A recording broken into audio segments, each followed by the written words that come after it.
నుంచి టీవీ డిబేట్స్‌కి రాలేదండి. నిన్న మీరు చాలా సార్లు రిక్వెస్ట్ చేశారని వచ్చాను. నిష్పక్షపాతంగా మనం కొన్ని విషయాలు మాట్లాడుకోవాలా. దీనిలో మీకు 5 ఏళ్ళు 2014 నుంచి 2019 వరకు చంద్రబాబు నాయుడు సినిమా సెట్టింగ్‌తో రాజమౌళి లాంటోళ్ళందరితో గూడా పెట్టి మహారాజధాని అద్భుతమైన రాజధానిని నిర్మాణం చేస్తున్నాం అని చెప్పి అమరావతిని ఎంత భ్రమరావతిగా మార్చారో మీకు నాకే కాదు. ఇప్పుడు ఈ 99 టీవీ చూస్తున్నటువంటి వీక్షకులందరికి కూడా ఈ విషయం తెలుసు. అది అమరావతిని ఎంతవరకు చేశారో తాత్కాలిక అసెంబ్లీలు నిర్మాణం చేసి, తాత్కాలిక సెక్రటేరియట్‌ని ఏర్పాటు చేసి, ఏ విధంగా చేశారో మీకు తెలుసు. అది కొత్తగా చెప్పాల్సిన అవసరం లేదు.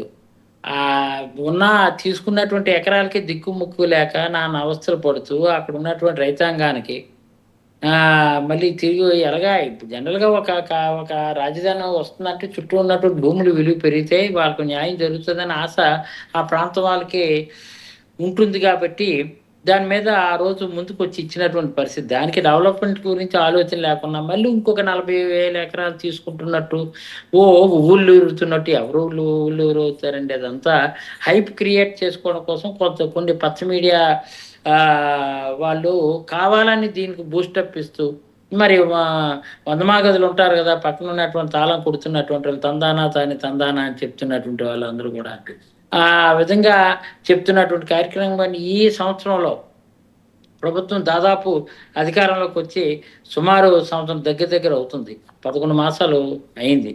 ఈ మూమెంట్‌లో ఇంతవరకు కూడా ఏదైనా సరే ఒక మంచి కార్యక్రమం, ఒక అభివృద్ధి కార్యక్రమం చేశామని గాని, 1,70,000 అప్పులు చేసి, ఆ డబ్బుని ఇగో దీన్ని కేటాయించామని గాని, లేదంటే పేదవాళ్ళందరూ కూడా మీకు తెలుసో తెలీదో దేశ చరిత్రలో ఎన్ఆర్‌జీఎస్ వర్క్స్ జాన్యువరి నుంచి ఇంతవరకు కూడా వర్క్ చేసినటువంటి కూలీలకి పేమెంట్ ఇవ్వలేనటువంటి దుస్థితి చంద్రబాబు హయాంలో జరుగుతున్నటువంటి ప్రక్రియను ఒకరు ప్రశ్నించరు, ఒకరు అడగరు.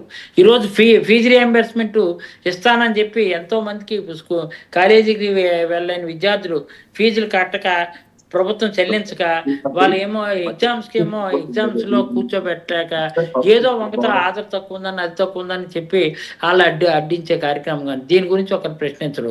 ఇక్కడ ఏంటంటే ఇక అమరావతిని బూస్టప్ చేసి ఇలా చేసేస్తున్నాం, 40,000 ఎకరాలు సృష్టిస్తున్నాం, ఇక్కడ పెద్ద సినిమా సెట్టింగ్ పెట్టేస్తున్నాం. ఇదంతా సినిమా. ఇదంతా ఒక భ్రమ. రియల్‌గా చెప్తున్నాను.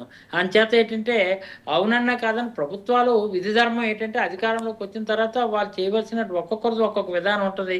మా విధానంలో ఏంటంటే పేదవాళ్ళని పెద్దవాడిగా చేయాలని, పేదవాడిని సంక్షేమ రంగంలో ముందుకు తీసుకెళ్లాలని మా విధానం మాది.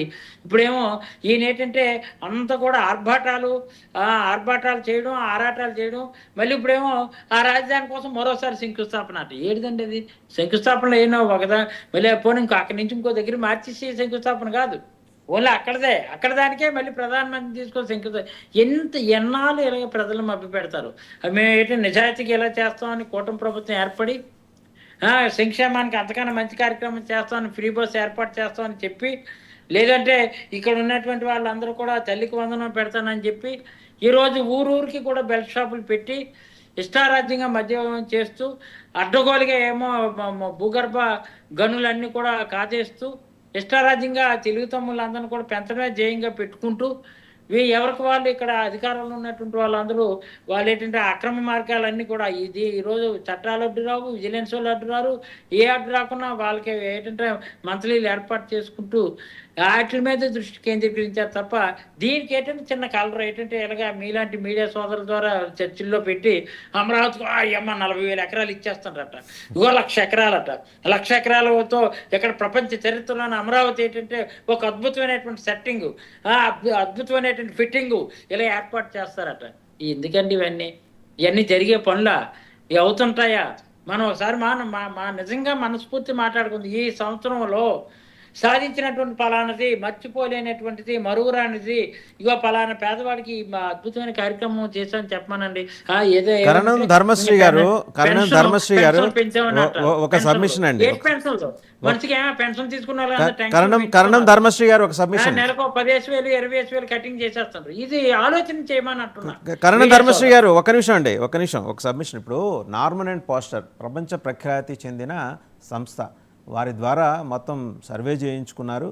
సో అక్కడ అంతర్జాతీయ విమానాశ్రయానికి సంబంధించిన డెవలప్మెంట్ అది వస్తే సంపద సృష్టి జరుగుతుంది.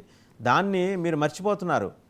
మీరు బటన్లు నొక్కి పంచిన డబ్బులు కాదు, మీరు డబ్బులు ఉన్నవి పంచారు. వాళ్ళు సంపద సృష్టించి రాబోయే రోజుల్లో మరింత సంక్షేమం అందించబోతున్నారనే కాన్సెప్ట్ని మీరు అర్థం చేసుకోలేకపోతున్నారని వాళ్ళ వేదన. ఒకసారి మనతో పాటు జనసేన ఎమ్మెల్యే మీరు అడిగారు, మీకు ఇప్పుడు సంపద సృష్టించే మార్గం అంటే భూములు అమ్మేడు సంపద సృష్టించడం అంటే చూడండి. భూములు అమ్మేసి సంపద సృష్టించడం అండి. సృష్టించడం అంటే వేరు. అక్కడ పరిశ్రమలు ఇగోట పలా SEZ ఇక్కడ ఏర్పాటు చేస్తాం, దీని ద్వారా సంపద వస్తున్నాయి కదా. అదే కదా వాళ్ళు చెప్తున్నది. అవకాశాలు వచ్చాయి లేదని గవర్నమెంట్ చెప్తోంది, వేరు. గవర్నమెంట్ చెప్తోంది అదే కదా. ప్రపంచ చరిత్రలో ఒక అద్భుతమైనటువంటిది ఏమో ఇంటర్నేషనల్ ఎయిర్పోర్ట్ కట్టాలి కదా, అది రావాలి కదా. కట్టిన తర్వాత అక్కడ ఉన్నటువంటి పెట్టుబడిదారులు రావాలి కదా. ఎక్కడ పెడితే బాగుంటుంది, ఎక్కడ ఉంటే బాగుంటుందో తీసుకెళ్లి సముద్రాన్ని, విశాఖపట్నంలో ఉన్నటువంటి సముద్రాన్ని తీసుకెళ్లి అమరావతిలో పెట్టలేం కదా. లేదా అమరావతిలో ఉన్నటువంటి రైట్, మళ్ళీ మీ దగ్గరకు వస్తా. అమరావతిలో అక్కడ అవకాశం లేనటువంటిది ఏదైనా అక్కడ సెక్రటేరియట్ ఇవన్నీ కూడా అసెంబ్లీని ఉటాప్ని ఇక్కడ తెచ్చిలేము కదా. దేనికైనా కొంత టైం కావాలా ఆ క్లైమ్ సక్సెస్ అవ్వాలనుకుంటే. రైట్, ఒకసారి మనకి సుందరపు విజయ్ కుమార్ గారు జాయిన్ అయ్యారు. మళ్ళీ మీ దగ్గరకు వస్తా. విశాఖపట్నం లాంటి కేంద్రాన్ని తీసుకొని ఎస్టాబ్లిష్ చేస్తే మీరు అన్నట్టు సంపద వస్తుందేమో కానీ అక్కడ జాకీలు పెట్టి లేపిన అమరావతి. సరే, ఇప్పుడు మీరే చెప్పారు కదా, మీరు విశాఖపట్నం ప్రాంతం వారే. ఎమ్మెల్యే సుందరపు విజయ్ కుమార్ గారు కూడా జాయిన్ అయ్యారు. ధర్మశ్రీ గారు, ధర్మశ్రీ గారు కైండ్లీ లిసన్ టు మీ. అన్నమే ఇదేంటంటే ఆ వంకతో పెట్టుకుంటున్నారు.